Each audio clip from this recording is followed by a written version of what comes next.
Hello నమస్తే, నేను Ashok. Welcome to reality check. Andhra Pradesh రాష్ట్రం అప్పుల్లో అగ్రగామిగా ఉంది. కూటమి ప్రభుత్వం అధికారంలోకి వచ్చినటువంటి 16-17 నెలల్లోనే అప్పుల్లో తీవ్ర స్థాయి చేసుకుంటూ వస్తుంది. బ్యాంకుల నుంచి కావచ్చు, అలాగే ప్రభుత్వ ఆస్తుల్ని తనఖా పెట్టి మరీ అప్పులను తీసుకొస్తుంది. మరి ఆ అప్పుల్ని ఎక్కడ చేస్తున్నారో, లేదంటే ఆ డబ్బులన్నింటినీ ఎక్కడ ఖర్చు పెడుతున్నారో అర్థం కావట్లేదు. కానీ అప్పులు మాత్రం విపరీతంగా చేస్తుంది. ఓ పక్క అమరావతి రాజధాని అంటూ కూడా అక్కడ పెడుతూ ఉంటే సూపర్ 6 పథకాలను కూడా అమలు చేయలేని పరిస్థితిలో కూటమి ప్రభుత్వం ఉంది. కనీసం మెడికల్ కాలేజీలు కట్టడానికి 5,000 కోట్ల రూపాయలు కూడా లేనటువంటి పరిస్థితిలో మరి చేస్తున్నటువంటి అప్పులు ఎక్కడికి పోతున్నాయి అంటూ కూడా ఒక పెద్ద క్వశ్చన్ మార్క్ కూడా కనిపిస్తుంది. ఇక మరోవైపు ఆరోగ్యశ్రీకి సంబంధించి కావచ్చు, ఉద్యోగులకు సంబంధించి కావచ్చు, ఇక్కడ నిధులు కూడా ఇవ్వలేనటువంటి పరిస్థితిలో ఆంధ్రప్రదేశ్ రాష్ట్ర ప్రభుత్వం కనిపిస్తుంది. ఆంధ్రప్రదేశ్ సంబంధించి ఆరోగ్యశ్రీ అంటే కూడా ప్రతి వ్యక్తికి ఒక సెంటిమెంట్గా ఉంటుంది.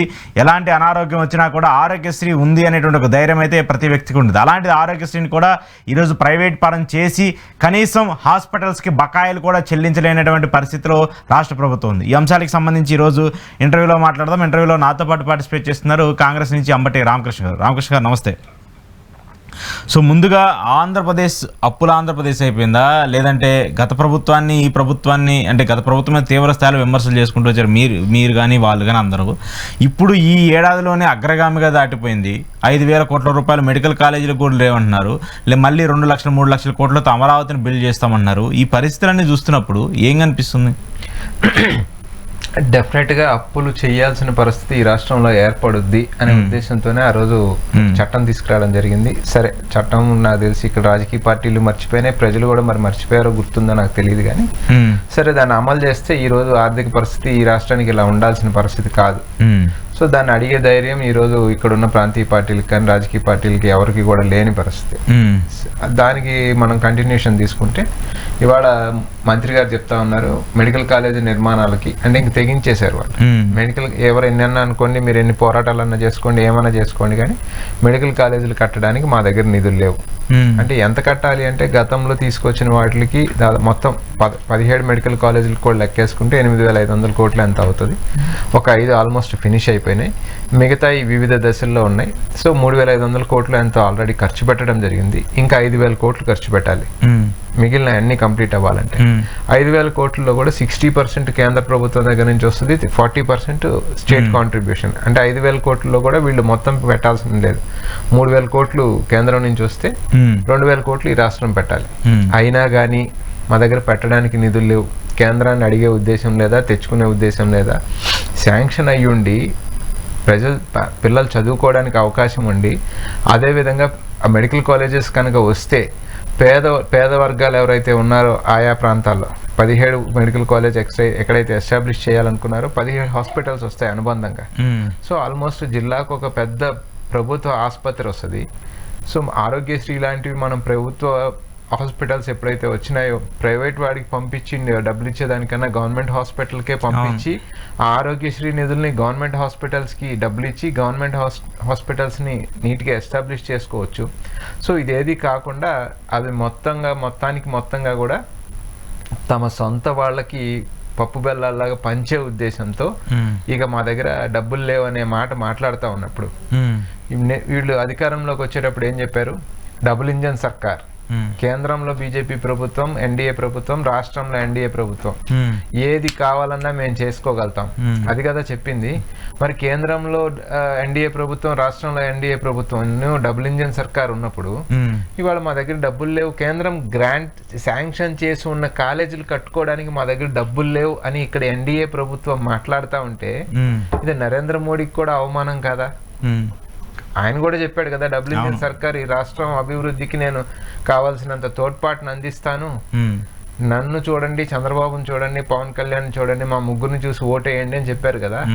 మరి ముగ్గురిని చూసి ఓటేసిన తర్వాత ఇవాళ మెడికల్ కాలేజీలు సామాన్య పేద మధ్యతరగతి వర్గాలకు పనికొచ్చే మెడికల్ కాలేజెస్ కట్టుకోవడానికి కూడా డబ్బులు లేవు అని ఇక్కడ బీజేపీకి చెందిన మంత్రి స్టేట్మెంట్ ఇచ్చి చంద్రబాబు నాయుడు గారు పీపీపీ మోడ్లో దాన్ని ప్రైవేటైజ్ చేస్తానన్నప్పుడు నరేంద్ర మోడీ గారికి ఎంత అప్రతిష్ట, ఎంత అవమానం అనేది కూడా ఆ స్టేట్మెంట్లు ఇచ్చేవాళ్ళు, భారతీయ జనతా పార్టీ నాయకులు, కేంద్ర ప్రభుత్వం కూడా ఆలోచించుకోవాలి. సో ఇక వాళ్ళు దాన్ని పనిచేసి తద్వారా మరి ఏ లబ్ధి పొందాలనుకున్నారో, ఏం చేశారో, ఇప్పుడు ప్రతిపక్షాలు ఎంత గోల్ చేసినా కూడా దాన్ని అమ్మేయడానికి సిద్ధపడతా ఉన్నారు. తర్వాత చూసుకుంటే నాకు అనిపిస్తుంది ఇది కూడా ఒక స్ట్రాటజీ ఏమో, డబ్బులు లేవు అని చెప్పే భాగంగానే రిలేటెడ్ టు దట్ ఆరోగ్యశ్రీ అనేది కూడా ఈ వైద్యానికి రిలేటెడే. సో ఈ దాదాపు 2,700 కోట్లు 3,000 కోట్లు ఆరోగ్యశ్రీ పెండింగ్ ఉన్నాయి, 3,000 కోట్ల వరకు బిల్లులు పెండింగ్ ఉన్నాయి. హాస్పిటల్స్ ఇవాళ వైద్యాన్ని నిలిపేసిన పరిస్థితి.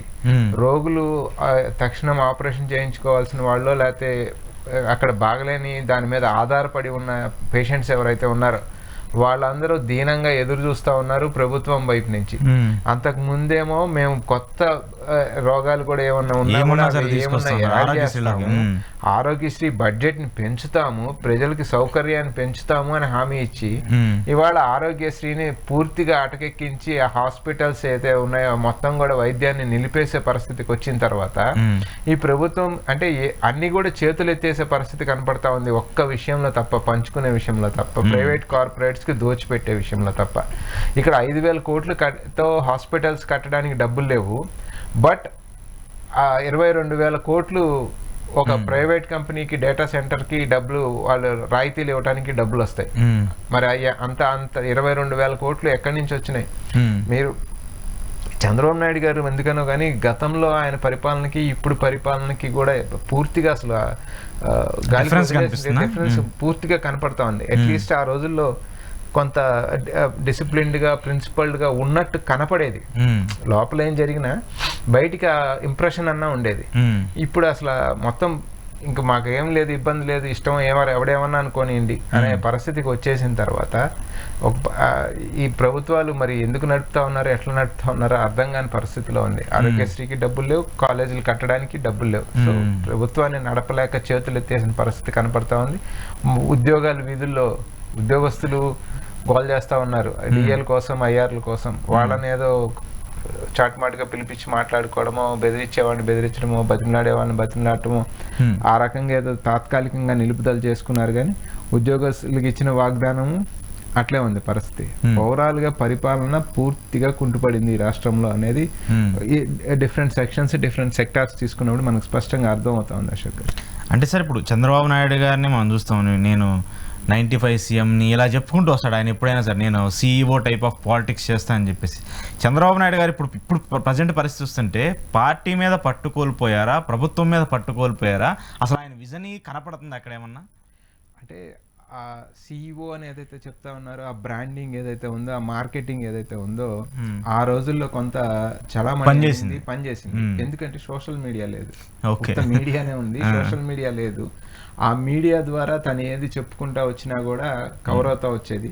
తర్వాత ఆపోజిట్ సెక్షన్ ఆఫ్ మీడియా కూడా అంత బలంగా లేదు. ఇప్పుడు ఒకటో రెండో ఛానల్స్ సోషల్ మీడియా బలంగా రావటంతో ప్రతిదీ కంపారిటివ్ అయిపోయింది. ఆ రోజు నువ్వేం మాట్లాడావు, ఇప్పుడు ఏం జరుగుతుంది అనేది మన ముందు ఎక్స్పోజ్ చేసి చూపిస్తున్నప్పుడు ఖచ్చితంగా దొరికిపోతా ఉన్నారు. అదర్వైజ్ ఆ రోజు కూడా పూర్తిగా మార్కెటింగ్ ద్వారా ప్రజల్ని మేనేజ్ చేసుకుంటూ మభ్య పెట్టుకుంటూ మార్కెటింగ్ మేనేజ్మెంట్ లో ఆ ఇమేజ్ ని కొంత అంతే నేను అనింది. బయటికి లోపల ఏం జరిగిందా జరగలేదు తెలియదు, కానీ బయటికి మాత్రం మంచి ప్రొజెక్షన్ ఇచ్చుకోగలిగారు.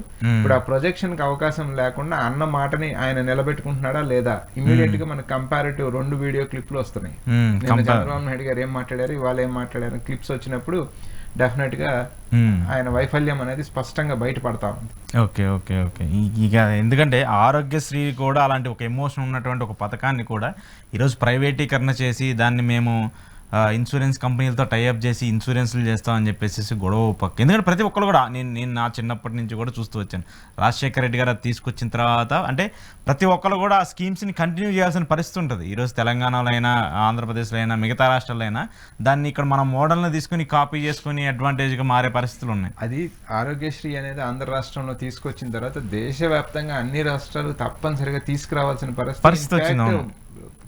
కాంగ్రెస్ ఆలోచన, కాంగ్రెస్ ముఖ్యమంత్రిగా ఉన్న రాజశేఖర రెడ్డి తీసుకొచ్చినాయి. వాళ్ళ కేంద్రం కూడా కొంత దాన్ని అమలు చేయాల్సిన పరిస్థితికి వచ్చినప్పుడు అటువంటి స్కీమ్ ని రాజీవ్ ఆరోగ్యశ్రీగా ఉంది. సరే, రాజీవ్ ఆరోగ్యశ్రీని మళ్ళీ 2014లో మీరు వచ్చాక పేరు మార్చుకున్నారు. మళ్ళీ 2019లో వైసీపీ వచ్చిన తర్వాత వైఎస్ఆర్ ఆరోగ్యశ్రీ కింద మార్చారు. మళ్ళా మొన్న మీరు వచ్చిన తర్వాత పేరు మార్చుకున్నారు. సరే, కనీసం ఆ ఎన్టీఆర్ గారి మీద ఉన్న గౌరవంతోనైనా ఆ స్కీమ్ నీట్ గా అమలు చేయాలి కదా. అంటే ఎన్టీఆర్ పేరు పెట్టి స్కీమ్ అమలు చేయకపోవడం ఎన్టీఆర్ ని తిట్టించాలనే ఉద్దేశమా? అంతే కదా, అల్టిమేట్ గా అదే వచ్చేది. మీ పార్టీ వ్యవస్థాపక అధ్యక్షుడు, మెయిన్ పిల్లరు అన్నీ ఆయనే.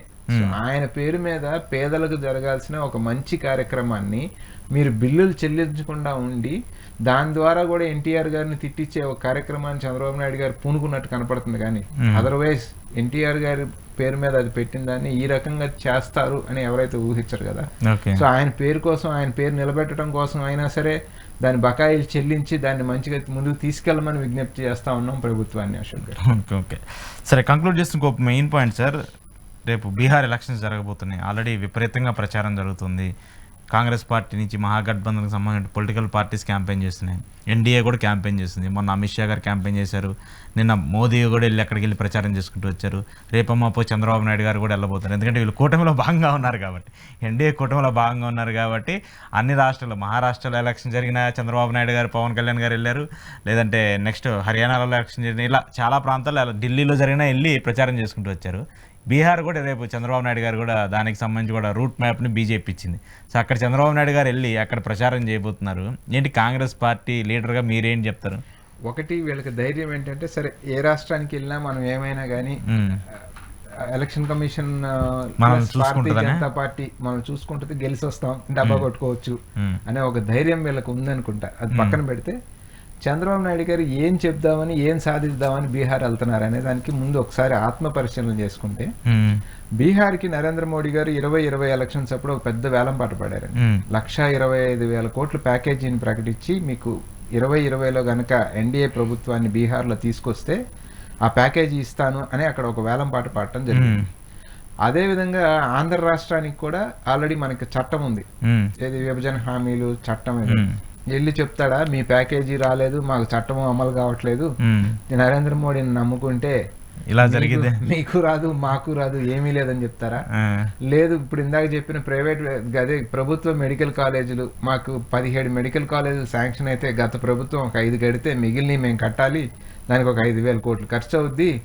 డబుల్ ఇంజన్ సర్కారు, అతను నరేంద్ర మోడీ గారు డబ్బులు ఇవ్వట్లేదు, మా దగ్గర దివాళా తీసింది మా రాష్ట్రం, కాబట్టి మేము కట్టుకోలేకపోతున్నాం, ప్రైవేట్కి ఇచ్చేద్దాం అనుకుంటున్నాం గవర్నమెంట్ మెడికల్ కాలేజీలు అనేది అక్కడ వివరించి చెప్తారా? లేదు, రోడ్ల మీద మా ఉద్యోగస్తులు, డిఏలు ఐఆర్లు రాక ఉద్యోగస్తులు దీక్షలు చేస్తా ఉన్నారు, వాళ్ళు ఇబ్బంది పడతా ఉన్నారు, డిఏలు ఐఆర్లు ఇవ్వడానికి కూడా ఈ రాష్ట్ర ఖజానా డబ్బులు లేవు, ఈ డబుల్ ఇంజిన్ సర్కార్ ఎన్డీఏ ప్రభుత్వం ఆంధ్ర రాష్ట్ర పరిస్థితి గతి ఇది అని చెప్తారా? లేకపోతే రైతులకి గిట్టుబాటు ధర ఇవ్వలేక ధాన్యం రైతులు అంటారా? లేకపోతే ఉల్లి రైతులు కానీ,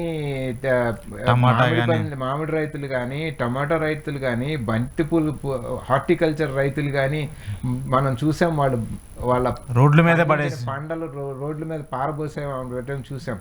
సో గిట్టుబాటు ధరలు లేక మా రైతులు మొత్తం వ్యవసాయానికి సంబంధించిన ఇవన్నీ చాలా ఇబ్బంది పడతా ఉన్నారని వెళ్ళి ఎన్డీఏ తరఫున అక్కడ వెళ్ళి ప్రచారం చేసి రావడానికి వెళ్తున్నారా? సో ఇక్కడ ఏం చెప్పినా అక్కడ వాళ్ళకి అంతగా తెలియదు కాబట్టి ఏదో అద్భుతాలు నేను ఇక్కడ సృష్టిస్తా ఉన్నా ఆంధ్రప్రదేశ్ రాష్ట్రంలో, అంతే అద్భుతం మీకు కూడా ఏదో జరుగుతుంది అని ఒక 10 అబద్ధాలు చెప్పి రావడానికి వెళ్ళి రావాలి. మోడీ గారు అబద్ధాలకు తోడు ఏదో చన్నీళ్ళకి వేడి నీళ్ళు తోడు అన్నట్టు ఆయన అబద్ధాలకు తోడు ఈయన ఇంకొక 4 అబద్ధాలు కలిపి మాట్లాడుకోవడానికి వెళ్ళి రావాలి తప్ప, అక్కడ మొన్న అమిత్ షా గారు మాట్లాడారు ఏమని, 20 ఏళ్ల ఎన్డీఏ పరిపాలన బీహార్లో, 11 ఏళ్ల ఎన్డీఏ పరిపాలన పూర్తి మెజారిటీతో ఇక్కడ కేంద్రంలో, ఈసారి గెలిపిస్తే మీకు ఐటీ కంపెనీలు తెస్తామంటున్నారు. ఎన్ని రోజులు ఏం చేశారు? 20 ఏళ్ళు ఇక్కడ అధికారంలో ఉన్నారు, 11 ఏళ్ల నుంచి అక్కడ అధికారం ఉన్నారు, ఈసారి గెలిపిస్తే వాళ్ళకు ఐటీ కంపెనీలు తెస్తామంటున్నారు. మరీ ముఖ్యంగా అక్కడ తేజస్వి యాదవ్ ఒక సంవత్సరం 7 నెలల కాలం ఆయన అధికారం డిప్యూటీ సీఎం గా చేస్తే ఆయన మంత్రివర్గంలో ఆయన చేతిలో ఉన్నాయి దాదాపు 5 లక్షల ప్రభుత్వ ఉద్యోగాలను నింపగలిగాడు, కాంట్రాక్ట్ ఉద్యోగస్తుల్ని రెగ్యులరైజ్ చేయగలిగాడు. సో అటువంటి ఆ యువకుడు ఆయన చేసి చూపించాడు తన డిపార్ట్మెంట్స్ లో. అటువంటి వాడిని ప్రోత్సహించకుండా నేను వెళ్ళి ఎన్డీఏకి అక్కడ ప్రచారం చేస్తాను, మరీ ముఖ్యంగా బీసీ ముఖ్యమంత్రి తేజస్వి యాదవ్, సో మళ్ళీ ఇంకొక ఎంబీసీకి సంబంధించిన అతన్ని ఉప ముఖ్యమంత్రిగా మేము ఫేస్ గా పెట్టి ప్రచారానికి వెళ్తా ఉన్నాం.